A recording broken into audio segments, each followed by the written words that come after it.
আগের দিনের ভিডিওতে তো তোমরা দেখেইছো আমরা হাটে গেছিলাম, ঠাকুরও কিনেছি। আর সেই দিনকেই এসে কিন্তু আমি একটুও বসিনি। আমি সবার আগে চলে গেছিলাম সবজি কাটতে। কালকে রান্নার যা যা থাকবে সব কিছু কেটে ধুয়ে রেখে দিয়ে তারপর আমরা তিনজন মিলে এই ঠাকুর রাখার জায়গাটাকে সুন্দর করে সাজিয়ে দিয়েছিলাম শাড়ি আর এরকম নেটের কাপড় দিয়ে। তো সেদিন এই কাজ করতে করতে বেঁচে গেছিলো রাত্রির 1টা। পরের দিন কিন্তু সকাল সকাল উঠেই আমি চলে গেছিলাম আলপনা দিতে। আমি কিন্তু আলপনা একদম দিতে পারি না, মানে সবচেয়ে বিচ্ছিরি যদি কেউ আলপনা দিয়ে থাকে সেটা কিন্তু একমাত্র আমি। সকালে উঠেই কিন্তু আমরা যে যার কাজে লেগে পড়েছিলাম। আর এদিকে বড় দায়িত্ব রান্নার দায়িত্বটা নিয়ে নিয়েছিল কিন্তু সম্রাট। আর এদিকে আমি সমস্ত ফল মানে ঠাকুরের যত রকম গোছানোর কাজ ছিল সব আমি করে ফেলেছি। আর এদিকে শুভেন্দু পঞ্চপ্রদীপে তেল দিচ্ছিল না, মাথায় বেশি তেল দিচ্ছিল, সে ধরতে পারবে না তোমরা। ব্রাহ্মণের আসার কথা সকাল 10টা আর 9:30 বাজে তখন আমি কাজ করছিলাম। আমি মিনিমাম 10 থেকে 15 মিনিট হাতে পেয়েছি রেডি হওয়ার জন্য। আর শুভেন্দুর সাথে এই দিনকার আমার এই একটাই ভিডিও রয়েছে যে আর কোনো ফটো পর্যন্ত আমার তোলার ওর সঙ্গে সময় হয়নি। আর এইদিকে আমার স্টুডেন্টরা সব চলে এসেছিলো আর এসে বই আর দোয়াত দিয়ে দিচ্ছিলো, সেগুলো আমি রেডি করছিলাম। আর ব্রাহ্মণও ততক্ষণে চলে এসেছে, তাই মোমবাতিটা আর প্রদীপটা ধরিয়ে নিতে বললো, তাই আমি ওই কাজটাই করছিলাম।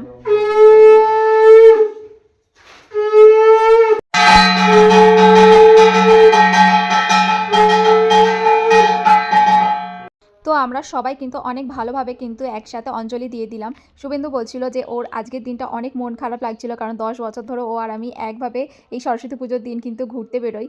আর আমার খুব ভালো লাগছিল যে আমি কিন্তু 10 বছর পর আমি সরস্বতী পুজো দিচ্ছি। আমি যবে থেকে ওর সাথে রিলেশনে গেছি তবে থেকে কিন্তু আমি সরস্বতী পুজো আর করি না। এই শুধুমাত্র ঘুরতে যাওয়ার চক্করে কিন্তু আমি ঠাকুর দেওয়াই আর কি বন্ধ করে দিয়েছিলাম, না তাও প্রত্যেক বছর কিন্তু আমার বাড়িতেই পুজো হতো। হ্যালো, বল কি করছিস সেখানে দিদির বাড়ি এসে? আমরা বাজি নিয়ে নিয়েছি, এবার বাড়ি গিয়ে ফাটাবো, দেখে নিন। এখানে ফাটাতে দেবো না, তাই এবার নিয়েছে একটা। আর নিবি? আর কে নিবি? নিয়ে নে।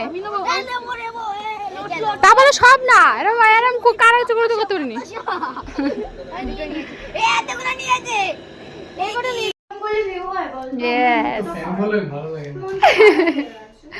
বাবা আমার শালির পাশে, বাবা শালির তো এখন বিশাল ডিমান্ড। তারপর দেবজিৎ চলে আসলে মিষ্টির প্যাকেটটা হাতে করে নিয়ে। আর এদিকে গুঞ্জাও চলে আসলো, যেহেতু ওর বাড়িতে সরস্বতী পুজো ছিল সেই তো ও সব কিছু মিটিয়ে নিয়ে তারপরেই এসেছে। আর এদিকে আমি ছাদে গিয়ে দেখছি সব কিছু হয়েছে কিনা, গিয়ে দেখছি শুভেন্দু চাটনি রান্না করছে। আর এদিকে আমরা বলছিলাম যে একটা খেলা খেলবো, তাই সবাই লাইন দিয়ে আমরা দাঁড়িয়েছিলাম। আর কিছু স্টুডেন্ট আসার বাকি ছিল, তারাও সবাই চলে এসছে। দেখ আমি কেমন ব্লগার।